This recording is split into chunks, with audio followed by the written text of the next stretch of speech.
नमस्कार, मेरा नाम कुसुम माहेश्वरी और हम सब मिलकर पढ़ रहे हैं प्रॉब्लम ऑफ पॉवर्टी।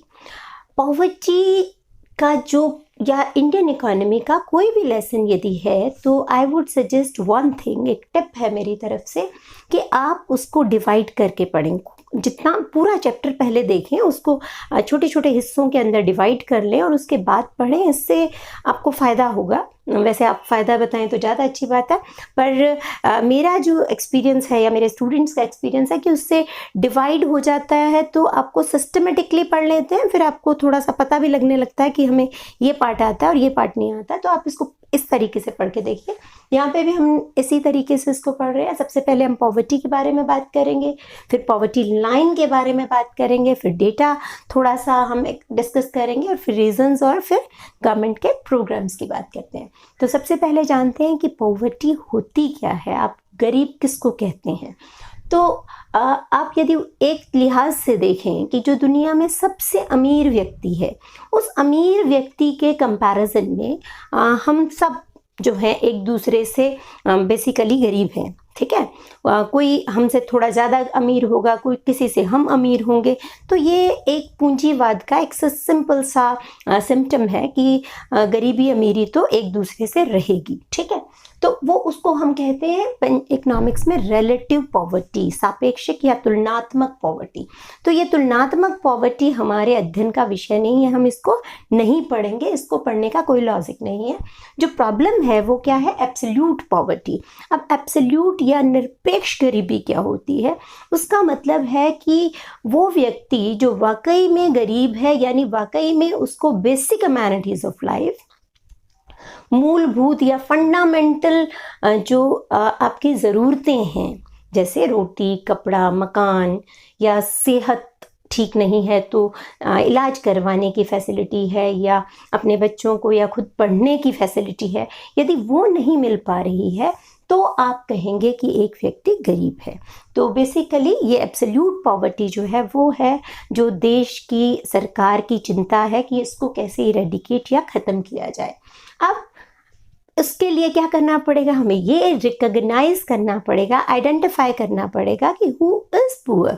उसके लिए क्या करना पड़ेगा, उसके लिए एक पॉवर्टी लाइन ड्रॉ करनी पड़ेगी, क्योंकि हम सारे ही ये क्लेम करने को तैयार हैं कि हम गरीब हैं, हमें पैसा दो, हमें हमारी ज़रूरतें पूरी नहीं हो रही। तो उन सबकी ज़रूरतें नहीं पूरी की जा सकती। तो ये जो एब्सोल्यूट पॉवर्टी है उसकी लाइन ड्रॉ की जाती है वैसे ही जैसे हम एग्जाम्स में लाइन ड्रॉ करते हैं कि 35 नंबर वाला पास है और 35 से ऊपर वाला 35 नंबर वाला पास है और 35 से नीचे वाला क्या है, फेल है। तो उसी तरीके से यहाँ पर लाइन ड्रॉ की जाती है। जैसे रूरल और अर्बन एरिया के लिए अलग अलग लाइंस ड्रॉ की गई।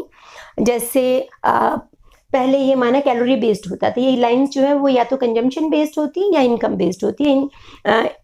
इन इंडिया जो है ये कंजम्पशन बेस्ड है कि आप कितना उपभोग कर रहे हो। यदि आप इतना एक लिमिट तक उपभोग कर रहे हैं पर डे या पर मंथ या पर ईयर, तो इसका मतलब आप गरीब नहीं हैं। तो दिस इज़ द डेफिनेशन।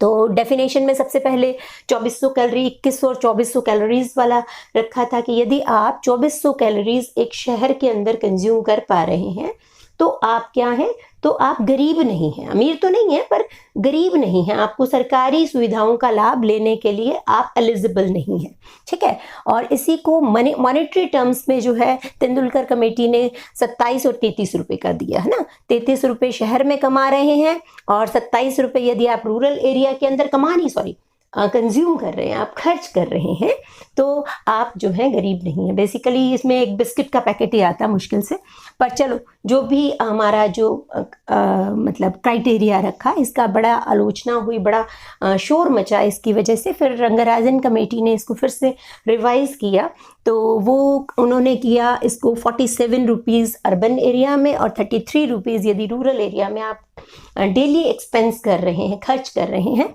तो आप जो हैं गरीब नहीं है, यानी उससे नीचे वाले सारे के सारे गरीब हैं। तो basically Lakdawala committee, Tendulkar committee, Rangarajan, उसके अलावा प्लानिंग कमीशन, फिर नीति आयोग, ये वो अदारे हैं, NSSO हो गया। तो ये वो अदारे हैं जो गरीबी के डेटा पे काम करते हैं। और जो बड़ी इंटरेस्टिंग चीज़ है या दुर्भाग्यपूर्ण जो चीज़ है वो ये है कि हमारे यहाँ जो डेटा पे काम जो है पहले तो फिर भी होता रहा, पर अब जो है काफ़ी टाइम से 2011-12 के बाद कोई सीरियस काम नहीं हो पाया, मतलब गवर्नमेंट की तरफ से कोई ऑथेंटिक डेटा हमारे पास नहीं है गरीबी का। और जो पुराने डेटा हैं उसमें भी देखिए कितना है। तेंदुलकर कमेटी कहती है कि 11-12 में 21.9% जो है लोग गरीब हैं। इंडिया के 21.9% लोग जो है गरीबी लाइन से नीचे हैं। और जो है रंगराजन कमेटी ने क्योंकि डेफिनेशन बदल दी, इसका मतलब यही है कि 35 से यदि आप 50 नंबर पासिंग मार्क रख लोगे तो नेचुरल है नंबर ऑफ फेलियर्स बढ़ जाएंगे। तो उसी तरीके से यहाँ पर भी क्या हो गया कि नंबर ऑफ पुअर्स बढ़ गए। तो ये सारा डिपेंड करता है कि आपने लाइन कौन सी ड्रॉ की है। यदि इंटरनेशनल लाइन की बात की जाए तो मैंने शायद लिखा नहीं, ये $1.9 है, ठीक है। $1.9 जो है वो यानी 75 रुपये। इंडिया के पॉइंट ऑफ व्यू से यदि देखा जाए तो उस टाइम 75 था, अब तो 75 से ज़्यादा हो जाएगा, नेचुरल है। तो करीब 75 या जो 80 जो जितना भी रुपया आता है 80 से भी ज़्यादा ही आएगा। तो यदि इतना आप डेली का कंज्यूम कर रहे हो तो इसका मतलब आप गरीब नहीं हो, ठीक है। तो अब जो मेन चीज़ निकल के आती है वो ये है कि rural poverty is more than urban. सबसे पहली बात कि गाँव में गरीबी ज़्यादा है, और दूसरी बात है कि ऑन एन एवरेज बहुत सारा डेटा है जो इधर उधर घूम रहा है, पर उसमें जो एक ऑथेंटिक सिटी लगती है, थोड़ा सा ठीक ठाक सा डेटा जो हम यदि यूज़ करना चाहें तो वो है कि 25% इंडिया की पॉपुलेशन जो है वो अभी तक गरीब है, ये कहा जा सकता है। ये नीति आयोग का डेटा है तो कहा जा सकता है, लेकिन अभी इस पर काफ़ी काम करने की ज़रूरत है। अब फटाफट से हम लोग इसके रीजंस की बात कर लेते हैं। मैंने फटाफट इसलिए कहा क्योंकि इस पर घंटों बोला जा सकता है, इतना कुछ। एक तो अनलिमिटेड है, मैंने 10 पॉइंट्स लिखे हैं, आप चाहे जितने लिख सकते हैं, जस्ट एक समझ होनी चाहिए। आप इसको एक बार पढ़ेंगे या सुनेंगे आपको याद हो जाएगा, और आप अपनी तरफ से भी बहुत कुछ लिख पाएंगे यदि आप ऑब्जर्व करते हैं तो। पॉवर्टी का बड़ा रीज़न जो ये दिया जाता है वो है पॉपुलेशन। हमारी पॉपुलेशन, आपको पता है कि हम जो हैं वो 100 करोड़ से ज़्यादा आबादी वाला देश है, तो नेचुरल है जब ज़्यादा लोग होंगे तो वो प्रेशर बहुत पड़ता है रिसोर्सेज पे, तो इसलिए एक के लिए कम रिसोर्स रहेंगे, तो इसलिए गरीबी है। अब यदि पॉपुलेशन अकेली रीज़न नहीं है, चाइना की भी तो पॉपुलेशन बहुत ज़्यादा है, पर वहाँ पे प्रॉब्लम इसलिए नहीं है क्योंकि वहाँ पे इकोनॉमिक ग्रोथ बहुत तेज़ी से हुई, वहाँ पे इंडस्ट्रियलाइजेशन बहुत तेज़ी से हुआ, तो इस वजह से वहाँ पे गरीबी इतनी बड़ी समस्या नहीं उभर के आई जितनी कि इंडिया में आई। तो उसका कारण ये है कि इकोनॉमिक ग्रोथ को हम डबल डिजिट तक नहीं ले जा सके किसी न किसी वजह से। तो उसके अलावा एक वजह फिर आ जाती है, कहा जाता है कि रूरल इकोनॉमी। अब रूरल इकोनॉमी या भारत गाँवों का देश है, ये समस्या नहीं है, पर भारत के गांव जो हैं वो सेल्फ सफिशिएंट नहीं है, सुविधा संपन्न नहीं है, वहाँ पर जो है रोजगार नहीं है, तो ये एक समस्या है। तो इस वजह से रूरल इकोनॉमी सिर्फ एग्रीकल्चर पे डिपेंड करती है, और एग्रीकल्चर मानसून पे डिपेंड करती है, तो इस वजह से जो है रूरल इकोनॉमी जो है होना पॉवर्टी में कंट्रीब्यूट करता है।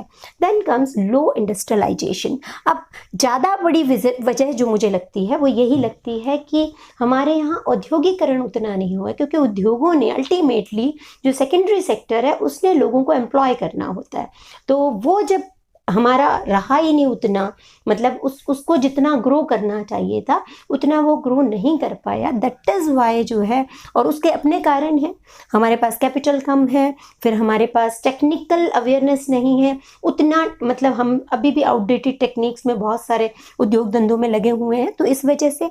और तीसरी और बहुत बड़ी बात है कि हमारे यहाँ इतने एंटरप्रेन्योर्स नहीं। अब हालांकि बहुत प्रोग्राम स्टार्टअप एंड ऑल बहुत सारे प्रोग्राम्स चल रहे हैं, तो होपफुली हो सकता है कि नेक्स्ट कुछ सालों में हमें रिजल्ट देखने को मिले।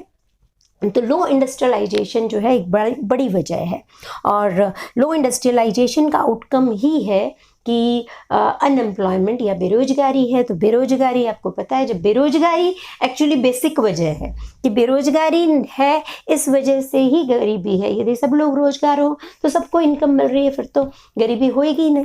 तो अनएम्प्लॉयमेंट है, और अनएम्प्लॉयमेंट का एक बहुत बड़ी वजह है, अनएम्प्लॉयमेंट और अंडर एम्प्लॉयमेंट की एक बड़ी वजह है कि हमारा जो वर्क कल्चर है वो पुअर है, कि हम काम करना ही नहीं चाहते। बड़ा अजीब लगता है सुनने में, पर मैं अब ना बोलूँ इस विषय पे बहुत, कि हमारे यहाँ वर्क कल्चर जो है, लोग काम करना कम पसंद करते हैं। यदि वो काम करने को तैयार हो तो काम भी मिल जाता है, वैकेंसीज हैं, बट लोग काम करने वाले नहीं हैं, और काम करने वाले लोग हैं लेकिन एम्प्लॉयमेंट नहीं है। तो ये एक थोड़ा इंट्रिकेटेड, थोड़ी कॉम्प्लेक्स प्रॉब्लम है। तो वर्क कल्चर हमारा एक रीज़न है। दूसरी बात है करप्शन। और करप्शन किसको डिनोट करता है? करप्शन ये बताता है, करप्शन या भ्रष्टाचार क्यों है? क्योंकि हमारा नेशनल कैरेक्टर जो है वो बहुत पुअर है। इसी वजह से तो देखो 75 साल हो गए हैं, 80 साल हो गए हैं सरकार को पैसे खर्च करते हुए, लेकिन अभी भी ना गरीबी हटी ना बेरोजगारी हटी। उसका कारण है कि कुछ लोग बहुत अमीर हो गए हैं, ठीक है? तो उनकी अमीरी में ही गरीबी का राज छुपा हुआ है। Non optimal use of resources, और यही वजह है कि जो है हमारे साधन बहुत हैं, साधनों की कोई कमी नहीं, पर वो साधनों का सही तरीके से इस्तेमाल नहीं हो पाता, और उस वजह से जो है वो गरीबी रह जाती है। साधन होने के बावजूद हम, चाहे वो ह्यूमन रिसोर्सेज हों चाहे वो नॉन ह्यूमन रिसोर्सेज हों, हम उनका सही तरीके से इस्तेमाल नहीं कर पा रहे हैं। सोशल एंड कल्चरल इश्यूज़ क्या हैं? हमारी जाति व्यवस्था है, हमारा खर्च करने का ढंग है, हम लोग जिस तरीके से जन्म पे, मरण पे, शादी पे वेस्टेज करते हैं, तो वो भी एक गरीबी की वजह है। तो जो सोशल और कल्चरल जो दिखावा है बहुत सारा, है ना, तो उसकी वजह से भी जो है गरीबी बढ़ती है। अनइक्वल डिस्ट्रीब्यूशन का मतलब हो गया कि लोग कुछ एरियाज जो हैं, अब जैसे बिहार है तो वो शुरू से ही अंडर डेवलप्ड रहा, तो रीजनल जो है इश्यूज़ भी हैं। और उसके अलावा लोगों का भी है कि कुछ लोग बहुत अमीर हो गए, मैं पहले भी कह चुकी हूँ। तो these are the basic reasons. तो ये बड़ी इजीली आप कर लेंगे। अब एक पार्ट रह गया है कि गवर्नमेंट ने कौन से प्रोग्राम्स चलाए और उनको इवेल्युएट कैसे किया जाए, तो वो हम नेक्स्ट वीडियो में करेंगे। तो आप पढ़ते रहें, खुश रहें और काम करते रहें।